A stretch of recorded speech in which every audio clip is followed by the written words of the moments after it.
Hello guys, Southwest Hunting Maps, high-tech hunting here today to demonstrate how to use a KML package in your Google Earth for your planning and scouting.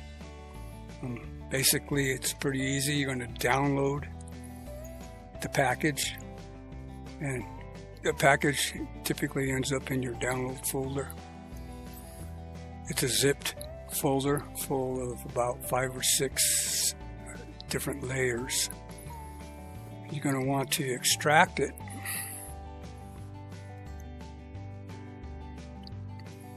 and browse to a folder or a folder that you create somewhere on your C drive, and go ahead and add it to that.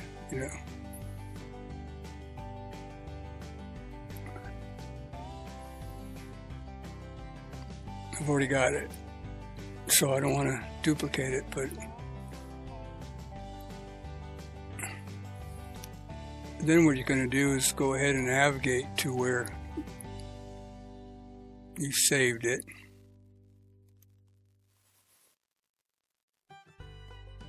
It's been extracted.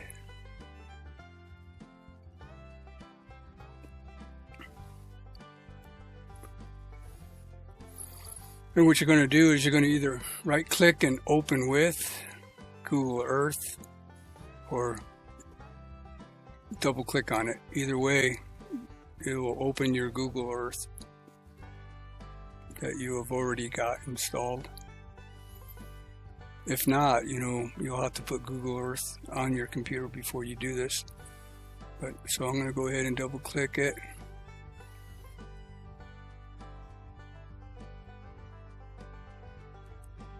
And what's happening, it's busy and it's loading, and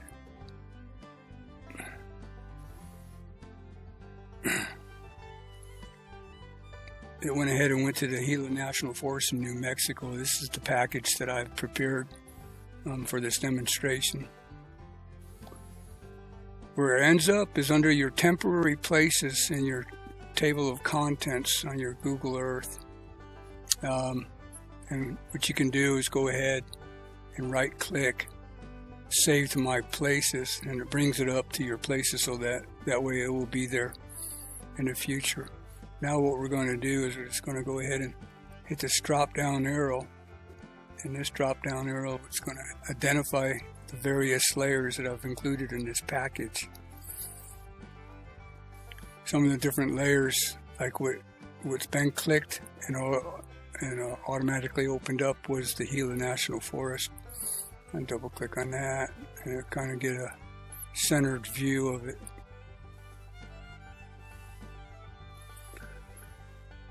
Now go through different layers. I have the New Mexico Game and Fish Management units. They're not labeled. However, if you click in one of the boxes, it will usually label it right up here: Unit 23, Unit 22, Unit 15, and so on. Anyhow, it's a good layer to have on your Google Earth. Now, some of these other different layers are some NHD or water points, Gila National Forest improvement points, road join, trail route, improvement lines, water boundaries, bodies, some Gila ownership, wilderness, and I have some legacy roads in this package. But let's go ahead and I just want to demonstrate a few of these layers and the value of them. The Gila National Forest improvement points are all the improvement points that there's actually a dollar value, something that's been constructed with various dollars, and so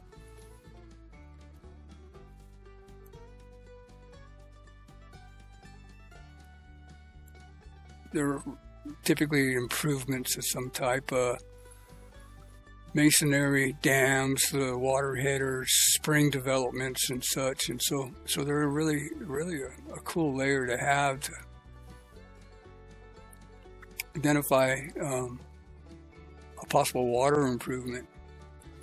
You can click on that water system pit tank. So it's it's identifying that dam or that water header. But it's a good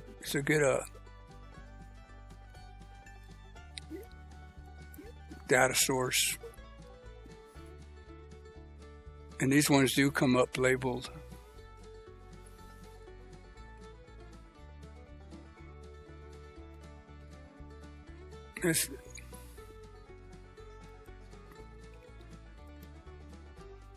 Here's various water points I just clicked on.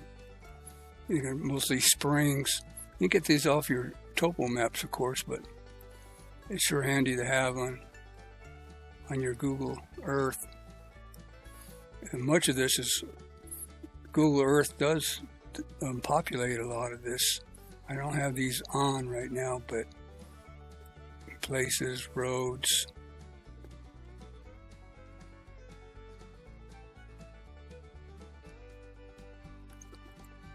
Click on more, just get some Forest Service, Park and Recreation, Transportation, bigger water body, outlines. The more information we can have on this, the better.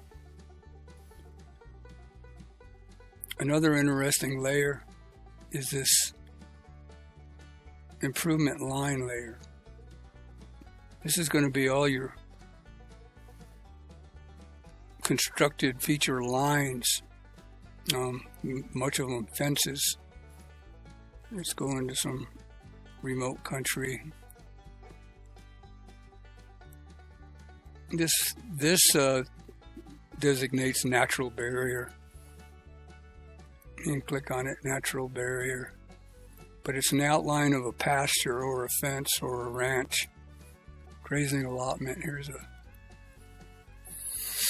range allotment interior fence on the Rain Creek 74 mountain allotment. So there's some really good information there, especially if you're out riding, horseback riding, and you're wondering where you're going to come up to a fence, hopefully. This doesn't have gate locations. There are some gate location layers out there, but they're very unpopulated, not incomplete. But we go into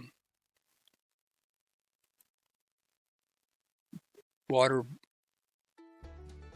bodies, and those are your stock tanks, your earthen pond stock tanks. This tank right here, so they're not always 100% accurate, but they're close. They'll help you identify where tanks are. And this tank apparently has no name, but you obviously can see the tank right there. It's got water on it as of 2/24/2016, kind of an older map. I got a couple road layers on here. This Gila National Forest Legacy Road layer is kind of a older layer. It's probably many of the closed roads that have come up lately, and some of their road work that they've done on the forest, they've closed a lot of roads, but it's a good layer because they help you. If you ever have to navigate some game retrieval or something like that, you possibly can use these roads to help you, or they may even be still open, some of them. Right now I don't have a open road layer that I'm putting out, but in the future I plan on it. That's road 788. It's kind of hard to see. We can change that real quick.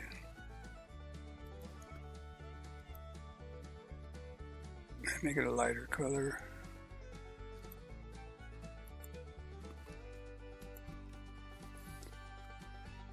Here's an ownership layer. Basically shows forest and other non-forest, but some of it is designated as private. I just use this for reference. This is not like some of these folks out here that are putting exact lines from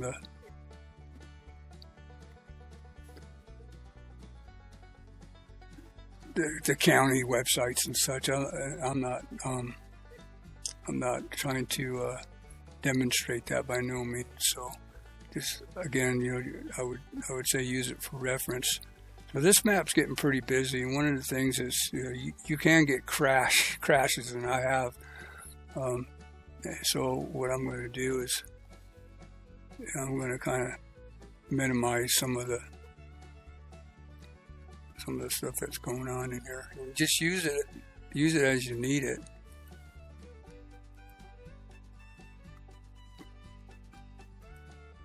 I got a wilderness layer on here as well. I click on the wildernesses. There's what, 3 or 4 wildernesses on the Gila. Blue Range and Gila and Aldo. Let's go to the Blue Range real quick. Double click.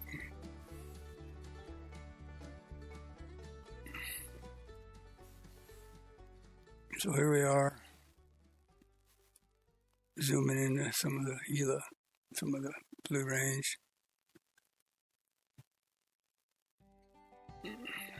What do we got in trails in here? There's Trail 43. I could have named the trails, but typically I use the numbers. You can reference them pretty fast by the trail numbers. Of course, all the trailheads have trail numbers on them. So,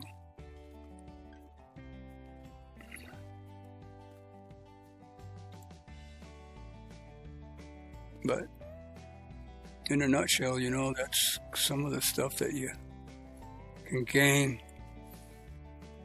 I'll put the water points back on there.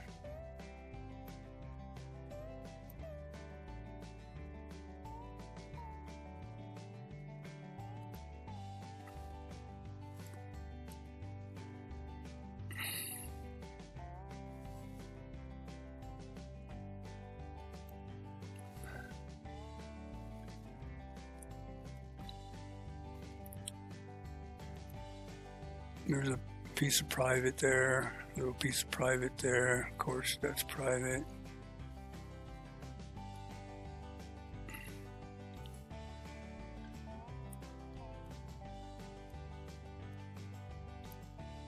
This is up around reserve.